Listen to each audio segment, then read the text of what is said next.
nga bang basihan ang kasiyahan ng pagiging number one? Kapag ikaw ang nanalo, ikaw ang napili, ikaw ang numero uno. Masasabi bang masaya ka na talaga?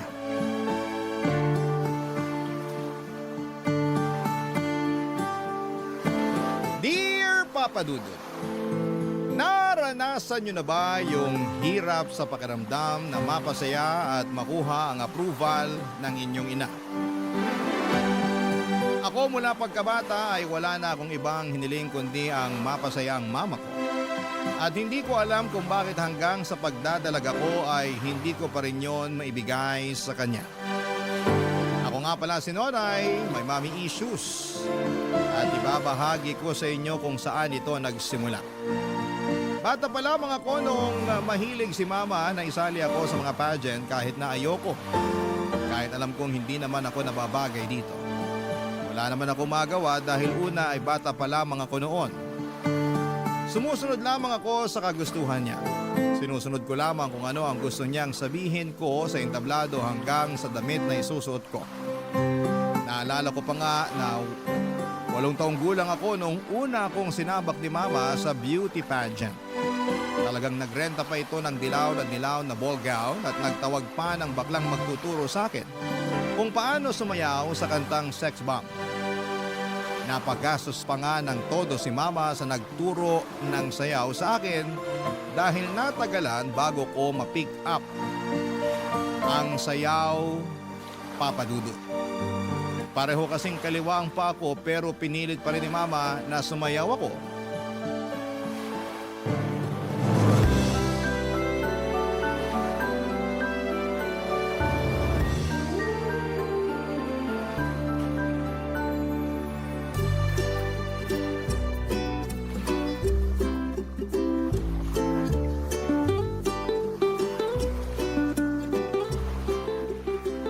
Basta, kahit magkamali ka, mali ka sa steps, okay lang yun. Basta itodo mo ang ngiti mo.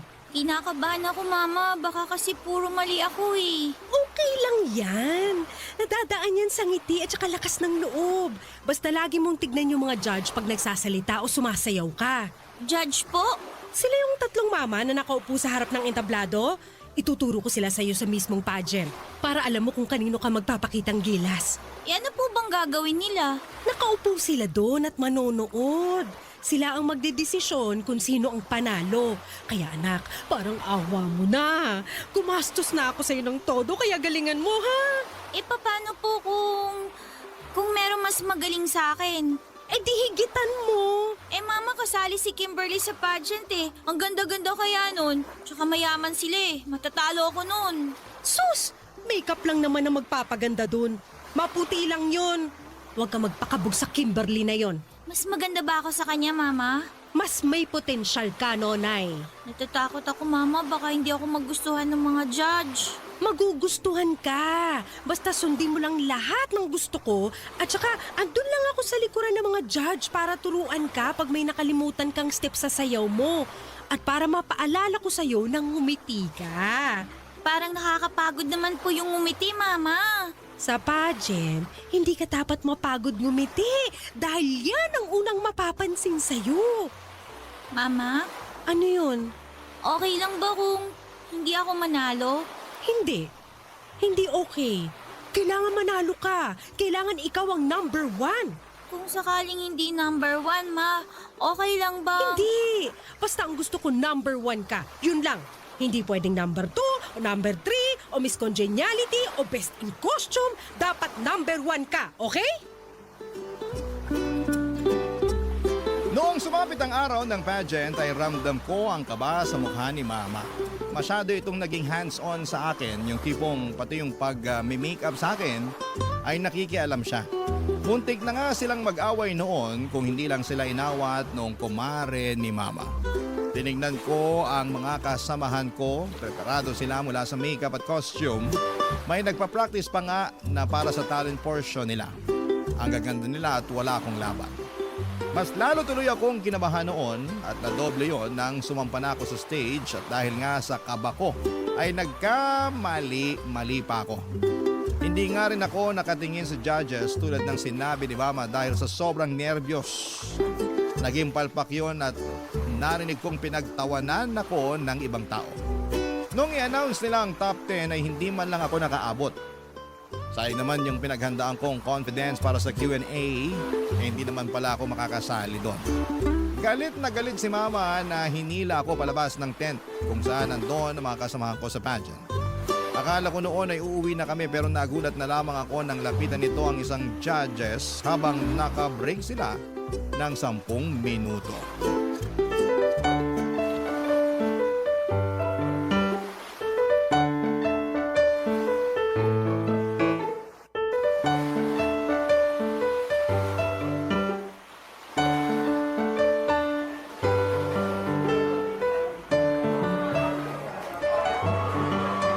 Hoy, Ako po ba ang tinatawag nyo?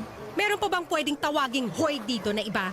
Medyo bastos po ang dila natin, Mother. Okay ka lang? Hindi.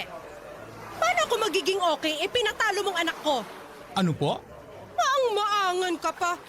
Nasilip ko dyan sa score sheet mo na yung anak ko ang pinakamababa sa lahat. Sino po bang anak nyo? Kasi marami akong binigyan ng mababang scores. At teka, hindi ko naman kailangan mag-explain sa puntos ko na binigay ko sa mga candidates. Yung naka-blue na hanging blouse at naka-boots ng black? Yun yung anak ko. Yung sobrang glitter sa pisngi. Nung natama ng spotlight, pati kami nasilaw. Medyo bastos ka rin, no? Sino po bang nauna? Sino ka para husgahan ng anak ko? Mother, judge po ako sa pageant na to. Malamang kailangan ko siyang husgahan. Kaloka. Iba yung panghuhusga mo eh. May halong panlalait. Kung ayaw niyong malait ang anak niyo, di huwag niyong pudburan ng glitter sa pes. At ibagay niyo sa balat niya ipapasuot niyo. Saka ano ba, Mother? Puro peklat ang legs ng anak mo. Kahit dito sa malayo, nabilang ko eh. Aba talaga? Natalo ang anak niyo hindi dahil masyado ako mapanghusga. Kung hindi nagsasabi lang ako ng totoo. Hindi maganda ang anak niyo. Sobra ka na talaga ha? Halika nga rito, bakla ka! Aray! Ang pangit-pangit mo! Nag-iskandalo noon si Mama at halos hindi sila maawat dahil talagang lumaban ng sabunutan si Mama doon sa baklang judge. Nahinto tuloy pansamantala ang pageant para ayusin ang gulo. Napunta silang pareho sa barangay hall at doon ay pilit na pinag-ayos. Mabuti na lamang at hindi nagdemanda ang baklang judge kay Mama dahil kung nagkataon ay dihado kami. Pagka-uwi namin ay hindi ako kinikibo ni Mama. Alam kong masama ang loob niya sa pagkakatalo ko. Pumasok na siya sa kwarto na hindi man lamang ako inasikaso para bihisan at ayusin ang mga ginamit ko sa pageant, Papa Dudut. Mag-isa ko na lamang na naghilamos at nagtanggal ng mga anek-anek sa ulo ko. Bago ako pumunta ng kwarto ay humarap muna ako sa salamin. Pinagmasdan ko ang sarili kong mabuti at tumango ako. Tama naman yung baklang judge. Hindi naman talaga ako maganda. Kaya ewan ko kay Mama kung bakit niya ako pinagpipilitan na sumali sa beauty pageant na yon. At sa iba pang mga sumunod na pageant, Papa Dudut. Barangay Love Stories. Barangay Love Stories. Hindi nawala ng pag-asa si Mama na mananalo ako balang araw sa mga pageant na sinasalihan ko. Pero lahat yon ay palpak. Lahat po yon ay talo. Ang pinakamataas lamang siguro na napanalunan ko ay ang best in costume at syempre ayaw makontento roon ni Mama dahil ang gusto niya ay number 1 ako. Ako dapat yung panalo. Hanggang sa pagdadalaga ko ay ganun pa rin ang nangyayari. Kung may mababalitaan itong pageant sa kung saan ay ipaparegister niya ako, agad-agad kahit na hindi ko pa alam, Papa Dudut.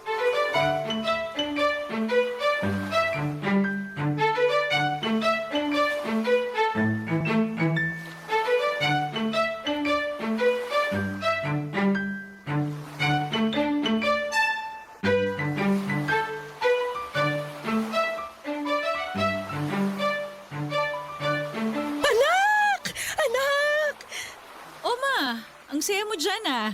Masaya talaga. Hulaan mo kung bakit. Bumaba na ba ang bill natin sa kuryente? Hindi ka clown, huwag ka magpatawa ng ganyan. Ano nga po? Naibok ko na yung kakilala ni Tina na choreographer.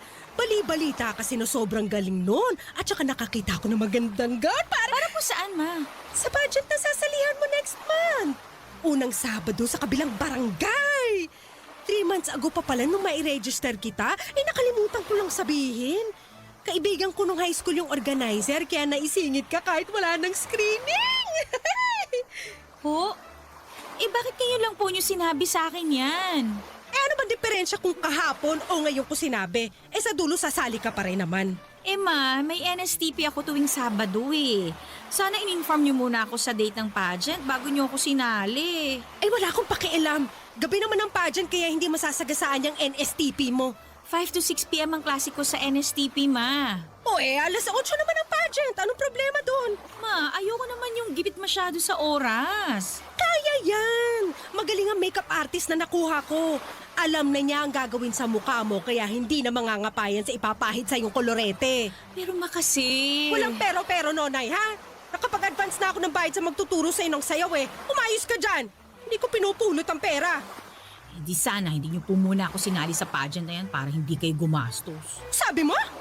Wala po, ma. Sabi ko sana makahabol ako sa pageant. Kailangan humabol ka talaga. Hindi pwedeng hindi. At siguruhin mong mananalo ka na this time.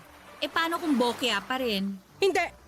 Malakas ang pakiramdam ko na ito na yung unang panalo mo at magtutuloy-tuloy na to.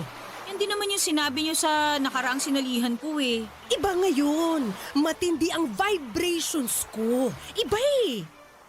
Teka, saan ka pupunta? Sa kwarto po. Anong gagawin mo?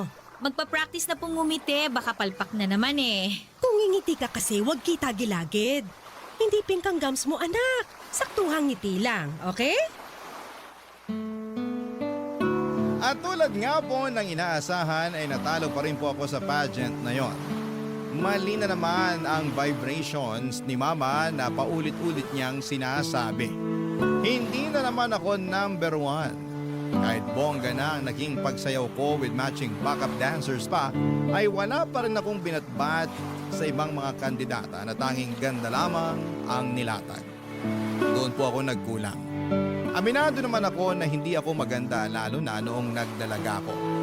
Kaya nga nagtataka rin ang lahat kung bakit ako sumasali pa rin gayong alam ko naman sa sarili kong hindi pang beauty pageant ang mukha ko. Well, alam ko naman ang sagot doon.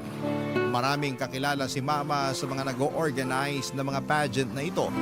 Kaya ako napapasali kahit na wala ngang screening. Pasok agad. Brasuhan, ika nga. Kumbagay parang nagiging panggulo lamang ako o dagdag option sa mga papatalunin sa mga pageant na yon. Tuwing natatalo ako ay laging galit si Mama.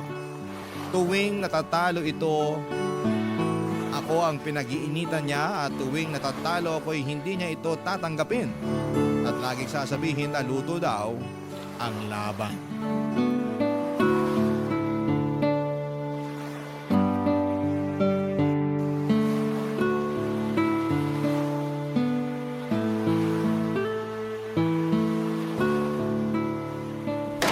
Luto ang laban! Ma, tanggapin na lang po natin, okay? Hindi! Ano tatanggapin? Kung nakita mo lang yung galing mo sa pagsasayaw kanina, iisipin mo mananalo ka talaga eh! Baka sa dance contest talaga ako dapat, ma. Huwag ka nagbibiro, hindi ako natatawa. Sorry po, ma. Yung isang judge doon, inaanak niya yung isang kandidata eh. Narinig ko tinawag siyang ninong before mag-start. Dapat pala sinabi ko yun sa organizer para hindi na umabante sa laban yung bruhang yun eh. At sana ikaw ang nakapasok. Ma, deserving naman po lahat ng mga nanalo eh. Ang gaganda kaya nila. Yung mga damit nila, alam mong mahal at pinaghandaan. Ultimo makeup, plakado. So anong point mo? Wala naman po. Hindi eh. Meron eh. May laman yung mga salita mo. Sabihin mo na. Ma, paano kung itigil na natin tong pagsali ko sa mga pageant? Kasi nakakapagod na eh. Nakakahiya na po talaga sa totoo lang. Wala na akong ibang inaasahan lagi kundi matatalo ako na nangyayari naman. Ma, hindi ata ako para sa pageant talaga eh. Nakita niyo naman ang mukha ko oh. Kahit niyo sa klase hindi uubra. Yan! Yan ang kulang sa'yo! Self-confidence! Masyado mo binababa ang sarili mo, kaya pagdating sa entablado, walang maramdamang aura sa'yo, mga judge. Yan ang dapat nating i-work out next time. Ma, hindi lang po self-confidence eh. Hindi po ako maganda. Hindi ako matangkad. Magpakatotoo na lang po tayo, Ma. Alam na alam niyo naman yan. Kahit mga makeup artist ko, alam yan eh. Hirap nga silang lapatan ng tamang makeup ang mukha ko kasi parang walang bagay eh. Ma, alam ko at okay lang yun. Hindi ako maganda, tanggap ko yun. Wala akong anak na pangit. Umayos ka dyan. Huwag mong sasabihin yan dahil nung dalaga ako, kamukha mo ko. Para mo na rin sinabing pangit ako. Hindi naman sa ganun, Ma. Ang sa akin lang, baka oras na para tanggapin natin na hindi po talaga pang pageant ang beauty ko. Siguro, Ma, mas okay kung tatanggapin na lang natin. Ang dami ko na sinalihang pageant, Ma, pero talaga... Hindi tayo titigil hanggat hindi ka nananalo at hindi ka number 1! Kinagulat ko po ang malakas na sampal na yon ni Mama. Maayos po ang pag-uusap namin, kalmado at parang nagbibiruan pa nga tapos bigla na lamang ako nitong sinampal. Hindi ako nakapagsalita noon. Alam kong masama lang ang loob nito sa naging resulta ng pageant. Malaki din kasi ang nagastos niya roon pero hindi naman niya kailangang gumastos pa kung papayag siya na ihinto na namin ang ilusyon niya na magiging number 1 ako sa mga beauty pageant. Malabo yun. Mapabilang nga lang sa top 10 sobrang labo na. Yung manalo pa kaya. Hindi pa rin nawala ng pag-asa si Mama na balang araw ay makakamit ko ang pagiging number 1. Hanggang sa isang araw, nakaisip ito ng plano kung paano ako mananalo. At totoo lang, Papa Dudut, natakot po ako para sa planong ito. Barangay Love Stories. Barangay Love Stories. Naisip ni Mama na iparetoke ako. Mula nang sinabi ko kasi sa kanya na hindi naman ako maganda ay tumatak na yon sa utak niya at ang nakita niyang paraan para manalo ako ay maging maaliwalas ang mukha ko ay ang magparitoke. Paano ba namin magagawa yon bukod sa makeup, di dapat talagang magparitoke, hindi ba? Hindi naman buong mukha, ilong lang ang pinapagawa ni Mama sa akin. Malaki na raw kasi ang epekto kapag ilong ang nabago. Kaya naman nangutang pa ito sa 2 Bombay para makakuha ng ipang paparitoke sa ilong ko. At syempre sa kanya lang ito sinabi sa akin nang makuha na niya ang pera na gagamitin.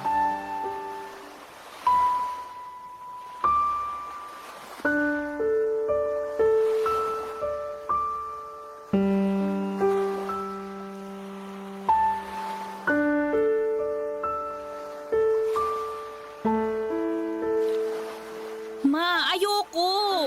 Hindi pwedeng hindi. Takot ako magparitoke, Ma. May anesthesia naman. Pero, Ma... Walang pero-pero, nakautang na ako. Anong gagawin ko sa pera na to kung hindi ka naman pala magpaparetoke? Gamitin natin dito sa bahay. Hindi! Huwag mo kong turuan. Anak lang kita at susunod ka sa gusto ko. Magpaparetoke ka. Nakahanap na ako ng doktor na gagawa at balita ko, pulido yon. Ma naman. Di ba sabi mo, kaya hindi ka nananalo sa pageant dahil pangit ka? O ngayong may solusyon na, atras ka pa? Hindi lang naman po yung itsura ko, Ma eh. Ayoko na rin sumali sa mga pageant. Pagod na ako, Ma. Pagod?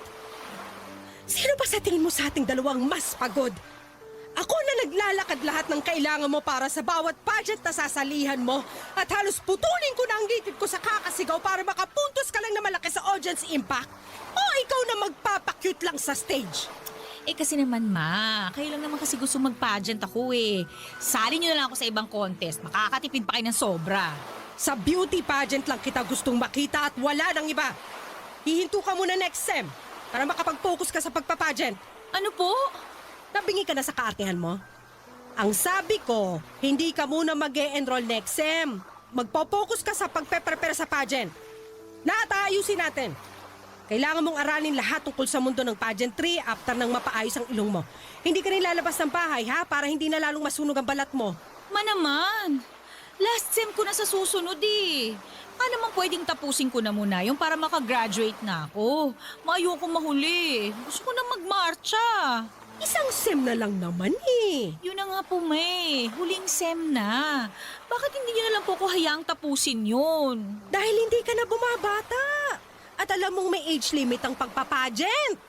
Ang pag-aaral, mababalikan mo pa yan. Pero yung pagpapageant, may limitasyon yan. Isang sem na lang naman yan. Madali na lang yan balikan. Ang importante ngayon ay maging handa ka sa pageant at sisiguraduhin kung number 1 ka na after nito. Naintindihan mo? Pero Ma... Naiintindihan mo. Yes, Ma. Very good! Para na lamang akong robot na sumunod sa gusto ni Mama. Sa unang pagkakataon ay naramdaman kong bumigay ang lahat sa sarili ko at hinayaan na lamang si Mama na patakbuhin ako. Yes, Mama. Oo, Ma. Sige, Ma. Yan na lamang ang mga paulit-ulit kong sinasabi sa kanya kapag may nais siyang ipagawa sa akin. After niyang maparitoke ang aking ilong ay namahinga ako ng almost a month ay na rin sa sinabi ng doktor. At habang nagpapahinga ako ay si Mama naman ang nag-aayos ng lahat ng kakailanganin ko para sa pag-iensayo ko. Nag-research ito ng mga videos ng mga beauty pageant na dapat ko raw gayahin. Pati mga damit ng mga kandidata ay nagprint din ito para mapatahin na lang daw sa kanyang kakilala para sa pagsabak ko.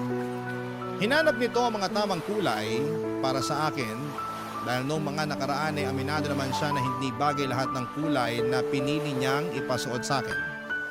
Naghanap na rin siya ng mga makeup artist na alam niyang mamamagic ang mukha ko.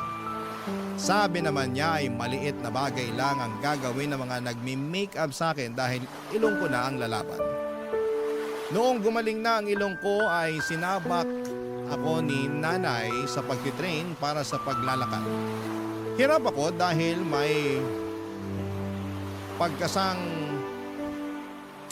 dahil sa hirap talaga ako maglakad gamit ang may takong. Pero gumawa kami ng paraan para hindi yon mahalata kapag naglalakad ako. Nag-hire ng panibagong koryo si Mama para turuan ako ng sandamukal na sayaw para may imbak daw kami. Sobrang pagod na ako, Papa Dudut, pero hindi ako makahindi dahil ito ang kagustuhan ni Mama. Ginagawa ko na lang yon dahil wala namang pag-asang pumayag siya na itigil na namin yon. Pinagbigyan ko siya at ginalingan ko sa unang pageant na sinalihan ko after kong mag-training at Papa Dudut, nanalo po ako. Sa unang pagkakataon ay number 1 ako.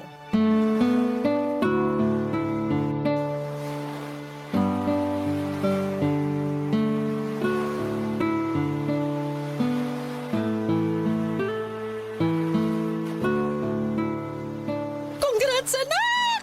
Nilampasan mo lahat ng kalaban! Nakita mo yung first runner-up? Halos pag wala nung in-announce na ikaw ang panalo? Bruha! In-expect pa talaga niya na siyang mananalo base dun sa suot niyang gown na pinagbuka siya naglalakad na pinya. Mauna na po ako sa kwarto. Maaga pa. Dito ka muna. Pag-usapan pa natin yung susunod mong gagawin sa next pageant mo. Naku anak, ito na yon. Tuloy-tuloy na ang pagiging number 1 mo. Number 1 ko o number 1 nyo? Anong sinasabi mo dyan? Hindi naman talaga para sa akin yung number 1 na yan, di ba? Para sa inyo yan eh. Mula pa lang sa simula, para sa inyo na talaga yan. Alam mo anak, pagod ka lang kaya... Yes, Ma. Pagod na ako. Matagal na. Dati pa. Ano bang pinagpuputok ng butsi mo dyan? Nanalo ka na, di ba? Number 1 ka na, di ba? Bakit parang ang sama-sama pa ng loob mo? Masama ang loob ko kasi wala kang pakialam sa nararamdaman ko. Laging kayo. Kayo na lang yung nasusunod. Wala na akong boses para sabihin sa inyo na ayoko kasi pinipigilan niyo ako. Puro na lang kayo ang nasusunod. Paano naman ako, Ma? Paano naman yung gusto ko? Di ba sabi mo gusto mo rin to? Gusto mong maging number 1? Kasi yun yung gusto nyo eh. Yun yung magpapasaya sa inyo. At gusto nyo maging masaya kayo kasi kapag masaya kayo, doon ko lang nararamdaman na mahalin nyo ako. Na anak mo ako. Pwede ba? Bukas na lang natin to pag-usapan. Masyado ka lang emosyonal dahil first time mong manalo. Pumunta ka na sa... Hindi, Ma. Pag-usapan natin to ngayon para matapos na. Tagal ko na nahimik eh. Ang tagal kong pinagbigyan kayo. Balato niyo na sa akin to. Ano ba talagang gusto mo mangyari, ha? Maging masaya kayo para sa akin kahit hindi ako yung number 1. Mahalin niyo ako kahit hindi ako yung number 1. Hindi ka pwede maging masaya kung hindi ka number 1. Bakit hindi? Kasi alam ko ang pakiramdam na hindi number 1. Alam ko yung pakiramdam na pangalawa na lang lagi sa lahat. Nung bata ako, lagi ako naikukumpara sa kakambal ko. Sa tiyahin mo. Lagi akong pangalawa sa kanya mula sa talino hanggang sa ganda. Pareho kaming sinasali sa mga pageant ng lola mo. At kahit halos magkamukha kami, siya pa rin yung nananalo. Ma, hindi ko po... Pag-uwi ng bahay, sisirain ng lola mo yung gown na suot ko dahil sa sobrang galit. Habang suot-suot ko yon. Hindi mo alam kung gaano kasakit yon sa balat habang hinihila sa'yo at hindi mo alam kung gaano kasakit na paulit-ulit na marinig sa mismong nanay mo na talunan ka. Pangalawa ka na lang lagi. Ma, At sa tatay mo, hindi pa pangalawa lang tayo? Pangalawang pamilya tayo dahil kabit ako? Kaya nung namatay siya, asan tayo? Handun tayo sa dulo at hindi tayo makalapit sa kabaong niya dahil ano?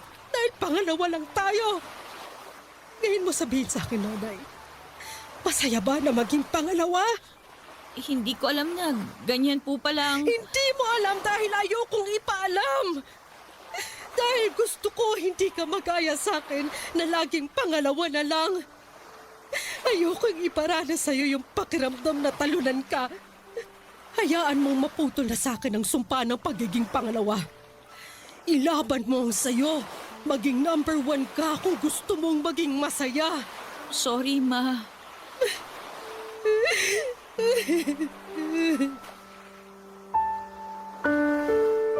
Papa Dudut, hindi ko po alam kung paano lalapitan noon si Mama matapos itong umiyak sa unang pagkakataon. Ito ang unang beses na nakita kong nanghina siya at nakaramdam ako ng konsensya. Dahil ako ang dahilan noon, Papa Dudut. Hindi ko alam na ganito pala ang pinagdadaanan ni Mama kaya ganito ang trato nito sa akin. Kaya naman sa loob ng maraming taon ay paulit-ulit niyang dinidikit sa utak ko ang salitang number 1 dahil hindi siya kailanman naging masaya sa pagiging number 2. Dahil para sa kanya, kapag pangalawa ka ay talo ka.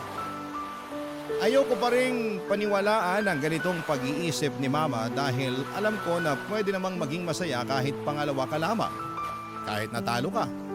Kahit na hindi ka maging number 1. Pero iba ang pinagdaanan ni Mama mula sa magulang at kapatid niya hanggang kay Papa. Lagi nga lang talaga siyang pangalawa at dahil doon ay nabawasan ang pagiging masaya niya. Pinaramdam sa kanya ng buong mundo na dahil pangalawa siya ay walang maiaabot sa kanya at nabawasan ang mga karapatan niya. Sa ngayon, Papa Dudut ay pinagpapatuloy ko ang pagpapageant at hindi pa rin para sa akin, kundi para kay Mama. Ginagawa ko na lamang yon para maging masaya siya at madalas nananalo na ako sa mga pageant at nakikita ko kung gaano siya lumundag sa saya. Kapag nangyayari yon at aaminin ko na nagiging masaya ko kapag ganon ang nakikita ko sa kanya. Kahit ayoko nang mag-pageant at kahit pagod na ako, Papa Dudut, basta makita ko lamang siyang masaya ay okay na ako. Hindi ko alam kung hanggang kailan ko maibibigay ang pagiging number 1 kay Mama. Pero sana sa ngayon ay maging sapat na yon para mahalin at tanggapin niya ako. Maraming salamat, Papa Dudut, ang inyong kapuso at kabarangay, Nonay. Anong say mo sa Barangay Love Stories na ito? Pagkwentuhan natin sa comment section yan. Ang mga kwento ng pag-ibig, kwento ng buhay, at kwento ng pag-asa dito sa Barangay Love Stories.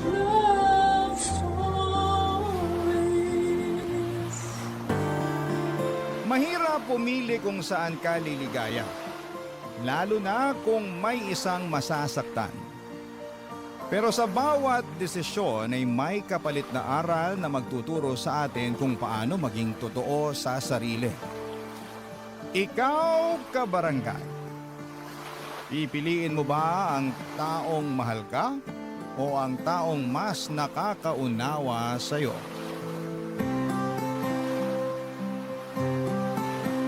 Dear Papa Dudut, may mga pagkakataon na sinusubok ng tadhana yung relasyon na meron tayo.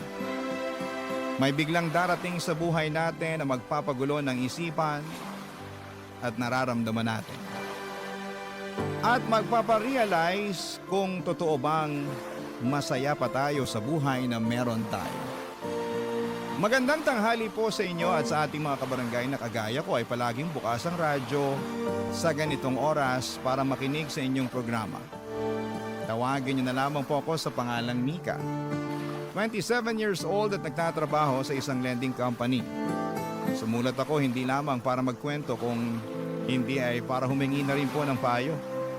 At umaasa ako, Papa Dudut, na matutulungan ninyo ako at ng ating mga kabarangay sa kung anuman ang pinagdadaanan ko. Papa Dudut, nagkakilala kami ng boyfriend kong si Aldrin sa dati kong pinagtatrabahuhan. Naging close kami hanggang sa maging kami na nga pong dalawa. Nagpatuloy ang relasyon namin kahit na magkaibang kumpanya na kami nagtatrabaho. Makalipas nga ang 2 taon ay nag-decide na kaming magsama sa iisang bubong.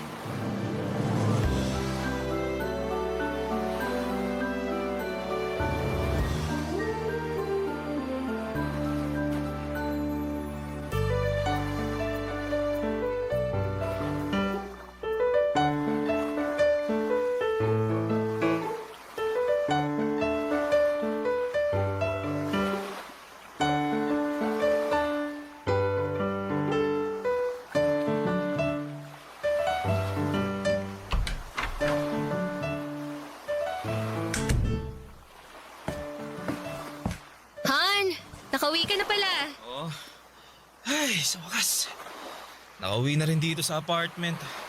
Teka, bago tong sofa set dito sa sala. Ay, teka lang ha. Maglalabas ako ng juice at empanada. Sige lang, Han. Kaupo na nga muna dito sa sofa. Uy, lambot naman ito. Parang masarap matulog dito. Hindi ko binili yung sofa na yan para iwanan mo kung mag-isang natutulog sa kama natin sa kwarto, no? Joke lang naman yon. Siyempre, mas gusto pa rin kitang katabi sa kwarto, no? Ay, eto na nga pala yung juice at chicken empanada na merienda mo. Uy, thank you, Han. Sakto kasi nagugutom na rin ako, eh. Sarap nitong empanada. Saan mo nabili to, Han? Anong saan ko binili? Ako ang gumawa ng empanada na yan, no? Pwede nga. Aba, ayaw mo pa talagang maniwala, ha? Baka gusto mong silipin yung kusina para makita mo ang mga kalat ko dun. Dahil sa paggawa ko ng mga empanada na yan. Ito namang honey ko, hindi ka mabiro. Alam ko namang ikaw lang ang makakagawa ng ganito kasarap na empanada sa buong mundo, eh. Oo, ha? Buti, hindi ka masyadong ginabi ng uwi ngayon, Han. Oo, di na muna ako nag-overtime. Medyo traffic nga lang kanina pero mas maaga ako nakauwi ngayon kumpara kahapon, no? Bakit pala bigla mong naisip bumili ng bagong sofa para dito sa sala natin? Nakakuha kasi ako ng malaking incentive sa opisina. Sakto na nakita kong nakasale tong sofa. Tapos mukha pang sobrang komportable na upuan tsaka higaan. Kaya binili ko na. Ano, nagustuhan mo ba? Ba, oo naman. Surprise ko yan para sa'yo. Kasi sinurprise mo ako sa oven na binili mo para sa akin nung nakaraang buwan. An, di ba naman kailangan na suklian yung mga binibigay ko para sa'yo? Alam ko naman yun. Gusto ko lang din talaga na magkaroon ng bagong sofa dito sa sala natin. Tsaka karamihan kasi sa mga gamit natin dito sa apartment, ikaw ang bumili eh. Oh, ano naman kung ako ang gumastos o bumili sa mga yun? Sinabi ko naman sa'yo dati pa, di ba? Lahat ng bibilin kong gamit, gamit mo na rin. Kasi magkasama na tayo sa iisang bahay. Mag-asawa na nga tayo halos sa mga mata ng ibang tao eh. Kasal na lang talaga ang kulang sa ating dalawa. Pakakasalan mo naman ako, di ba? Ano ba namang klaseng tanong yan? Oo, hindi lang naman ang sagot sa tanong ko eh. Tinatawanan mo pa ako. Kahit hindi mo itanong yan, alam mo naman na kung ano ang sagot. Nag-iipon lang ako ng konti at pagkatapos, pakakasalan na kitahan. At magiging totoong mag-asawa na tayo sa mga mata ng ibang tao, ng batas at ng Diyos. Papadudot masasabi ko na responsableng tao si Aldrin. Totoo nga yung sinasabi nila na mas makikilala mo ang isang tao kapag nakasama mo na siya sa isang bubong. At nangyari yon sa aming dalawa. Wala akong naging pagsisisi sa bagay na yon. Kasi noong mga panahon na yon ay wala siyang ibang pinakita sa akin kung hindi puro kabutihan lang. Mula sa mga gawaing bahay na mas masipag pa siya kesa sa akin, hanggang sa mga gastusin na madalas na nanggagaling sa bulsa niya. Hindi naman nagkakalayo ang sweldo naming dalawa, pero mas gusto niya na siya ang gumagastos para sa apartment namin. Kaya lang nagbago ang lahat mula nang ma-promote si Aldrin sa trabaho niya. Naging mainitin ang ulo niya dahil sa trabaho na madalas niyang nadadala sa apartment. Naging dahilan yon ng madalas naming pagtatalo. Hanggang sa dumating sa puntong nagdesisyon muna akong umalis ng apartment at nakituloy sa bahay ng isang kaibigan ko para magpalamig ng ulo, Papa Dudut.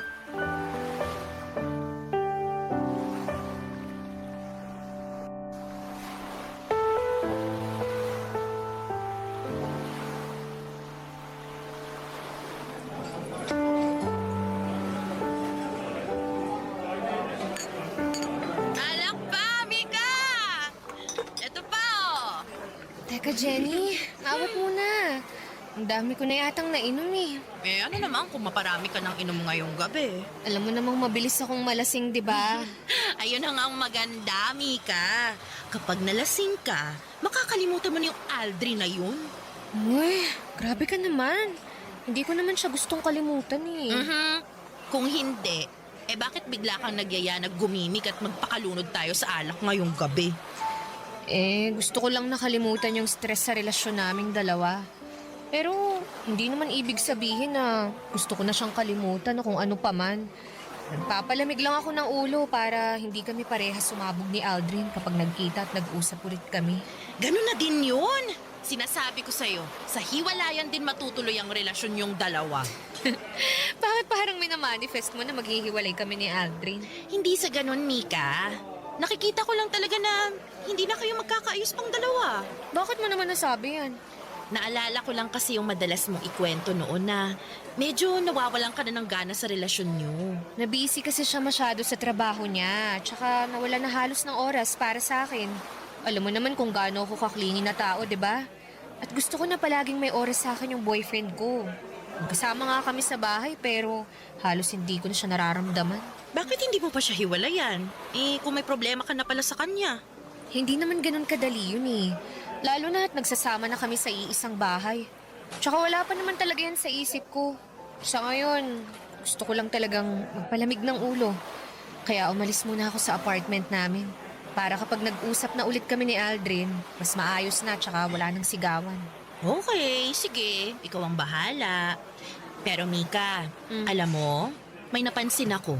Ano naman yun? You know, yung pogi dun sa kabilang table. Kanina pa tingin ang tingin sa'yo. Ha? Baka naman hindi ako yung tinitingnan niya. Naku, sure ako, 100%. Malapit ka na nga matunaw sa kakatitig niya sa'yo. Masyado ka lang malisyosa kaya kung ano-anong napapansin mo.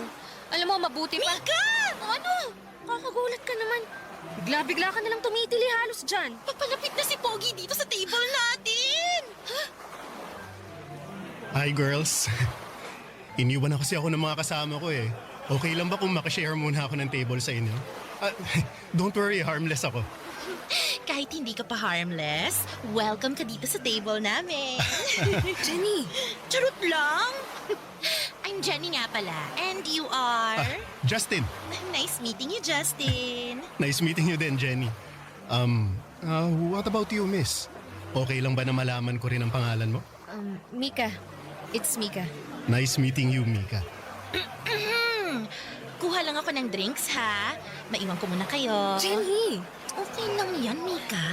Harmless naman daw tong si Justin, kaya siya na munang bahala sa'yo. Di ba, Justin? Oo, ako na munang bahala sa kanya. Maingat naman ako pagdating sa babae kaya wala kang dapat na alalahanin sa akin.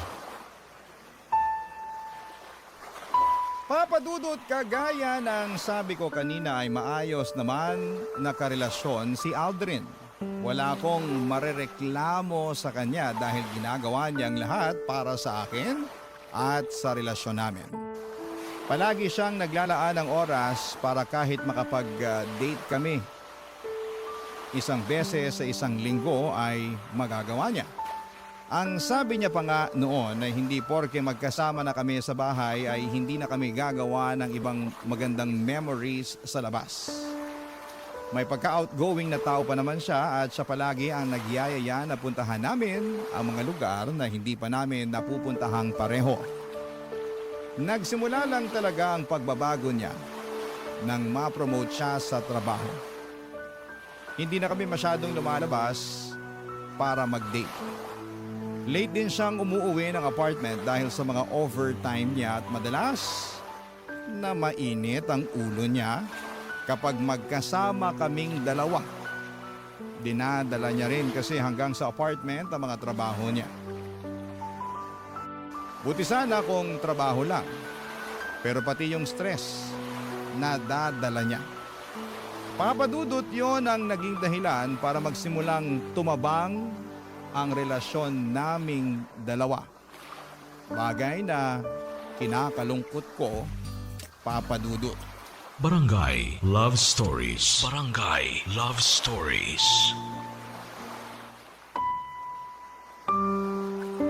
Papadudot, madali talaga akong malasing.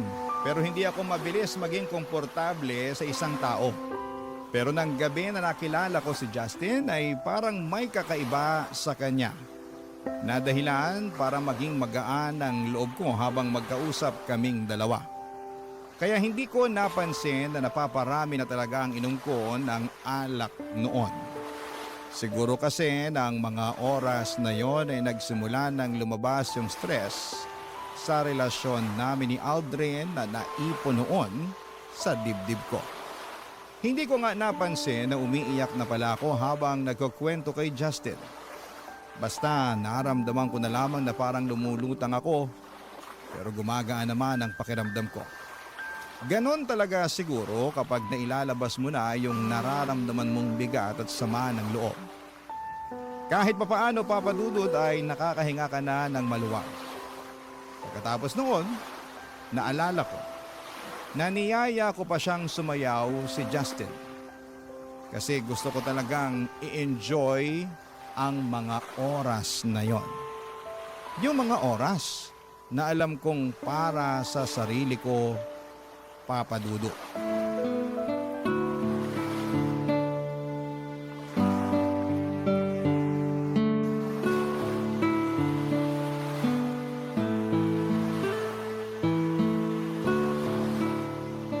Grabe. Sobrang sakit ng ulo ko. Ano bang ginawa ko kagabi at ganito kasakit ng ulo ko? Teka, nasan ako? Bakit wala akong damit at kumot lang ang nakabalot sa katawan ko? Nasaan ang bag ko? Nasaan ang cellphone ko? Oh, mabuti naman at gising ka na, Mika. Ikaw? Anong nangyari kagabi? Wala kang naaalala sa nangyari kagabi? Magtatanong ba ako kung may naaalala ko? Nasaan ba ako? Nandito ka sa kondo ko. Kondo mo? Bakit mo ako dinala rito? Mika, relax. Mabuti pa kumain ka muna. Eto, may dala akong tray ng pagkain, kape at gamot para sa'yo. Sigurado kasi ako na masakit ang ulo mo dahil sa hangover. Sabihin mo nga sa akin, bakit mo ako dinala dito at anong ginawa mo sa akin? Ha? Ilalagay ko muna tong tray ng pagkain dito sa lamesa, ha? Okay. Bago mo ako pag-isipan ng masama, gusto ko lang sabihin sa'yo na kusa kang sumama sa akin dito. Ako? Kusang sumama sa'yo dito sa kondo mo? Oo, kahit tawagan mo pa yung kaibigan mong si Jenny. Nagaya na nga siyang umuwi kayo kagabi, kaya lang ang sabi mo, gusto mo pang uminom ng alak kasama ko. Sinabi ko yun. Oo, kaya inihabilin ka na lang niya sa akin. Pagkatapos, nung sobrang lasing ka na talaga at halos hindi ka na makatayo, Hiningi ko na sa'yo ang address mo para maihatid na kita pa uwi sa inyo. Kung totoo yung sinasabi mo, bakit nandito ako ngayon sa kondo mo? Eh kasi ang sabi mo, ayaw mong umuwi sa bahay ng kaibigan mo. At ayaw mo rin naman na ihatid kita sa apartment yun ng boyfriend mo. Tapos tinanong kita kung saan mo gustong magpahinga. Ang sabi mo, dalhin na lang kita sa place ko. Kaya dinala mo ako dito para masamantala mo ang kalasingan ko, ha? Mika, ikaw ang unang humalik sa akin pagpasok pa lang natin ng kondo ko. Wala akong balak na masama sa'yo. Ang gusto ko lang makapagpahinga ka saglit dito sa place ko hanggang sa maging okay ka na. Kaya lang, naging mapusok ka, Mika. Hinalikan mo ko at pagkatapos, sinimulan mo na. Alam mo, tama na. Ayoko nang marinig yung tungkol sa mga yan. Kailangan ko na rin umalis. Nasaan ba yung mga gamit ko? Nandito sa may upuan. Inayos at tinupi ko na nga kasi kung saan-saan mo na lang hinagis yung mga yan kagabi. Justin, pwede bang lumabas ka muna para makapagbihis na ako? Kung okay lang naman sa'yo. Oo naman, ayos lang. Iwan muna kita dito para makapag-ayos ka na ng sarili mo. Pero inumin mo na rin yung gamot na nandyan sa tray para mawala ka agad yung sakit ng ulo mo, ha? Papa Dudut, hindi ako makapaniwala sa nagawa ko ng gabi na yon. Ang gusto ko lang naman ay magwalwal saglit, magpakalunod sa alak at makalimot sa stress sa relasyon namin ni Aldrin. Pero wala sa plano ko ang makipagkilala at mas lalong makipag one night sa ibang lalaki. Kaya naman sobrang gulong-gulo talaga ng isipan ko ng mga oras na yon. Nang makaalis ako ng kondo ni Justin ay tinawagan ko kaagad si Jenny at kinumpirman niya na totoo ang mga sinabi ni Justin. Ilang beses daw akong niyaya ni Jenny na umuwi na kami pero ayaw ko pa daw. Kaya iniwan na niya ako kay Justin. Doon ko rin nagsimulang maalala ang ilan sa mga parte ng kwento ni Justin. Na ako talaga ang humalik sa kanya at naging mapusok ng gabi na yon. Isang linggo pa ang lumipas ay nag-decide na akong umuwi ng apartment namin ni Aldrin. Nag-usap po kami ng masinsinan at ng araw na yon ay nagkaayos din kaming dalawa. Papa Dudut.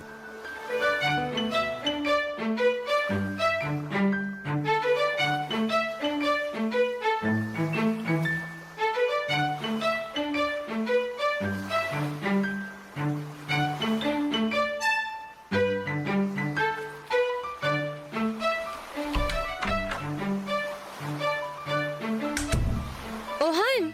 Nang aga mo namang nakauwi. Nauna ka pa sa akin ngayon dito sa apartment. Natapos ko kasi nung maaga ang trabaho ko kanina eh. Adobo ba yung naaamoy ko? Oh, niluto ko yung paborito mong chicken pork adobo. Ay, wow! Talaga? Namiss ko yan, ha? Sakto nga ang uwi mo kasi kakatapos ko lang ding magluto eh. Upo ka na dito para makakain na tayo. Sige. Ito na ang paborito mong chicken pork adobo. Yun, oh. Paglalagay na kita sa plato mo ah. Sige. Yan. Tikman mo na Han. Sige, Han.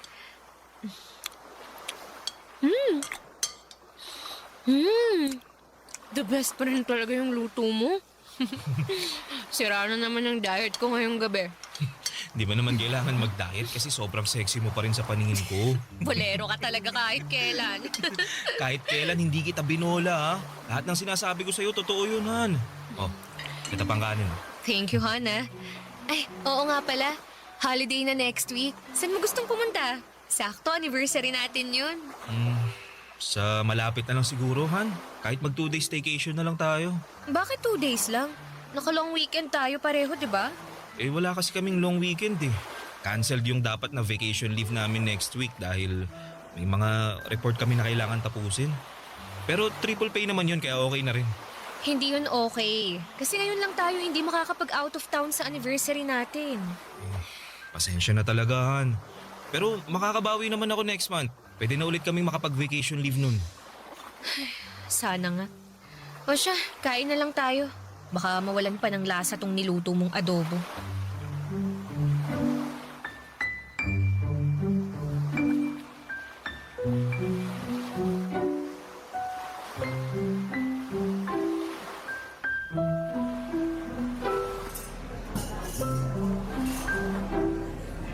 Ay, ang tagal naman ni Jenny. Kanina pa ako naghihintay sa kanya dito sa coffee shop eh. Mika? Justin? Sabi na ikaw yan eh. Sinong hinihintay mo? Boyfriend mo ba? Hindi. Si Jenny. May usapan kasi kaming magkikita kami ngayon dito sa coffee shop. Ang tagal nga ni. Okay lang ba kung makashare muna ako ng table habang hinihintay mo siya? Oo naman. Thank you. Oh, kumusta ka naman? Ayos lang. Ikaw, kumusta ka? Ayos lang din. So, nagkaayos na kayo ng boyfriend mo? Oo. Doon na rin ulit ako nag-i-stay sa apartment namin. Mabuti naman kung ganun. Mika, sorry dun sa nangyari sa atin last time, ha? Alam mo, na-realize ko na tama ka sa sinabi mo. Parang nasamantala ko nga yung kalasingan mo nun. Dapat hindi ko hinayaan na madala ako sa ginawa mo kasi lasing ka lang naman ng mga oras na yun. Ayos lang yun. May kasalanan din naman ako eh. Dapat hindi ako uminom ng marami at nagpakalasing kasi hindi ko talaga nakokontrol ang sarili ko. Kaya pasensya na rin kung nagkalat pa ako sa kondo mo. Hindi ka naman nagkalat doon. Umalis ka pa nga kaagad pagkatapos mong magbihis eh. Sa totoo lang, Justin, nahihiya ako sa ginawa ko kaya umalis na lang kaagad ako nun. Pero thank you pa rin kasi inasikaso mo ako hanggang sa umagang yun.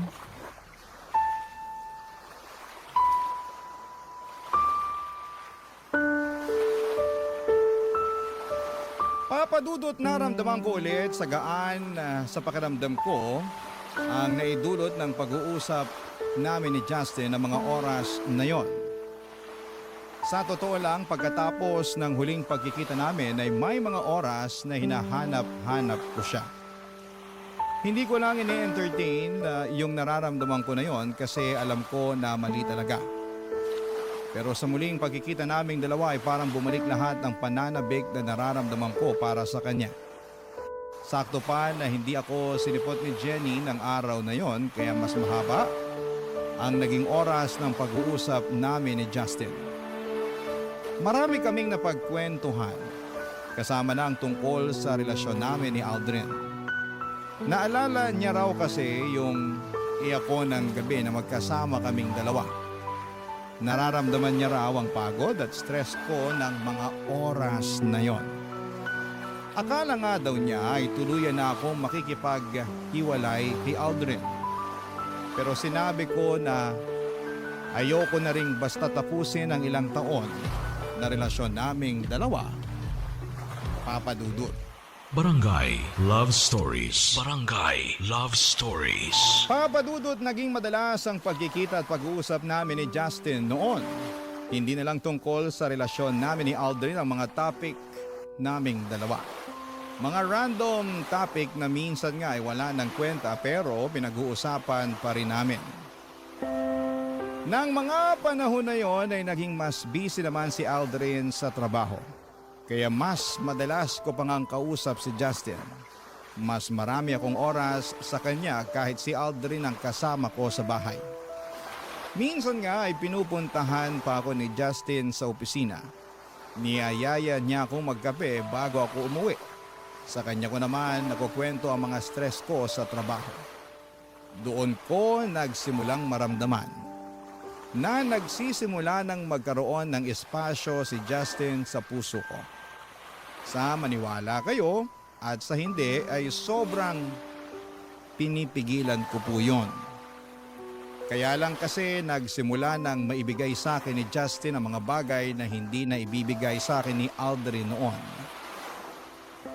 Ang atensyon, ang pag-aalaga, at oras niya, Papa Dudut. Napag-date din ulit tayo, Han. Oo nga eh. Akala ko hindi ka na magkakaroon ng oras ulit para sa akin. Sabi ko naman sa'yo, babawi ako. Bumibelo lang talaga ako.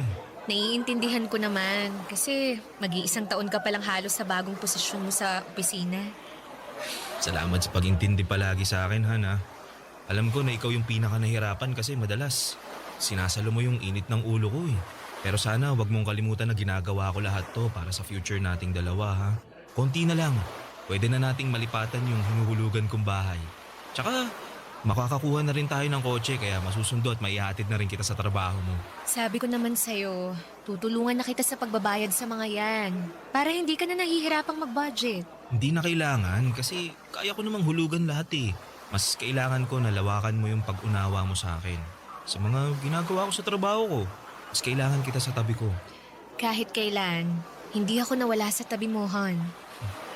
Alam ko, kaya malaki yung pasasalamat ko sa'yo kasi hindi ka napagod sa akin. Kaya nga gusto ko sana na ibigay sa'yo to. Anong laman ng maliit na kahon na yan? Buksan mo para malaman mo. Sige. Han, para sa nang singsing na to? Han, gusto ko magsimula tayo ulit. But this time, gusto ko ibang level naman. Mika, will you marry me? Oo. Siyempre, oo. I will. I will marry you, Aldrin.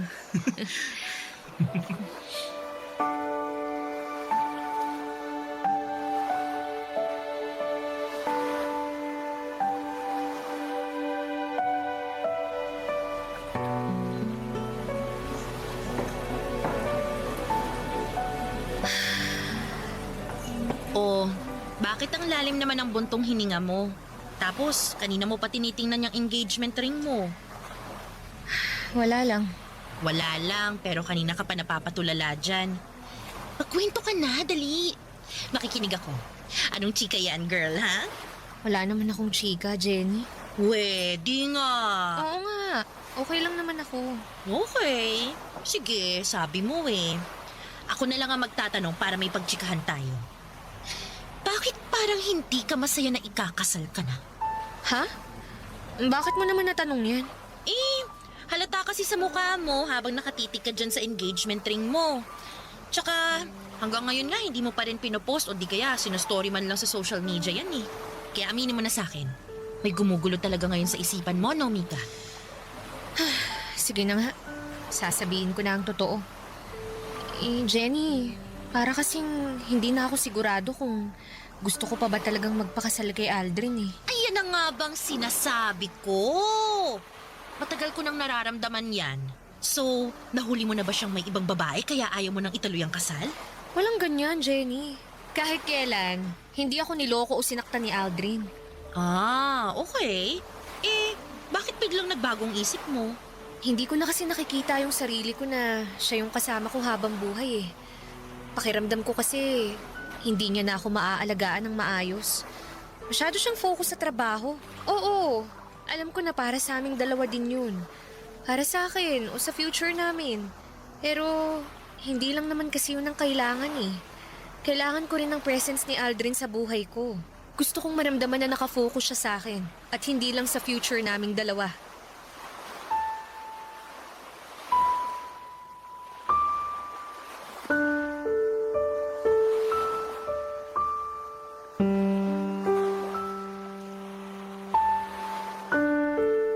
Papadudod sa ilang taon na relasyon namin ni Aldrin ay never siyang gumawa ng kahit na anong bagay para masaktan ako. Naging faithful siya sa akin kaya lang nang mas makilala ko siya. Na-realize ko na marami din pala kaming pagkakaiba. May mga katangian siya na hindi ko alam kung gugustuhin ko bang makasama sa panghabang buhay. Dumagdag pa ang presence ni Justin sa buhay ko. Si Justin na mas nabibigay ang oras na hinahanap ko mula kay Aldrin.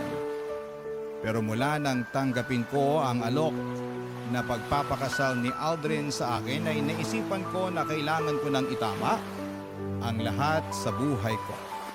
Hindi pwede na magpatuloy pa ang kung anuman ang nararamdaman ko para kay Justin. Ayaw ko nang patuloy na magkasala sa relasyon namin ni Aldrin. Kaya naman nag-decide ako na simulan nang iwasan si Justin, papadudot.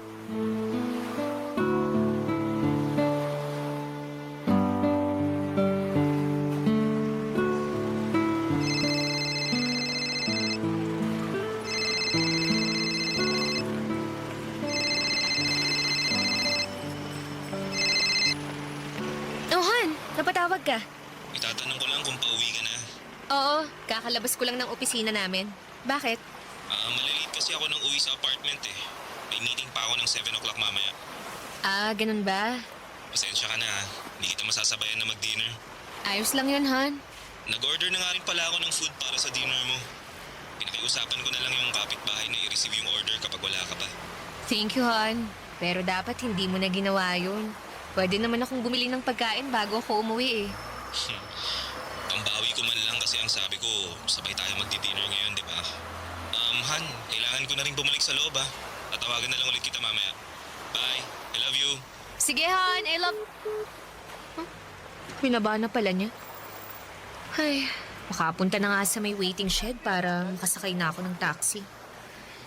Mika, Justin! Anong ginagawa mo rito? Wala naman tayong usapan na magkikita tayo ngayon eh. wala nga pero gusto kasi kitang makita kaya pinuntahan kita dito. Bakit? May problema ba? Kung meron, tinext mo na lang sana ako kaya tinawagan mo na lang ako. Mika, bakit mo ba ako iniiwasan? Ha? Saan naman galing yan? Hindi kita iniiwasan, Justin. Kung hindi, bakit hindi mo na sinasagot ang mga text o tawag ko? Naging busy lang ako sa trabaho. Yun lang yun. Mika, may problema ba tayo? Ano bang sinasabi mo? Wala naman tayong problema, Justin. At wala tayong dapat na maging problema. Talaga? Wala? Wala kang gustong sabihin? Hindi mo ipapaliwanag kung bakit mo ako iniiwasan? Sa ibang araw na lang tayo mag-usap. Kailangan ko nang umuwi. Mika, sandali. Bitiwan mo nga ako!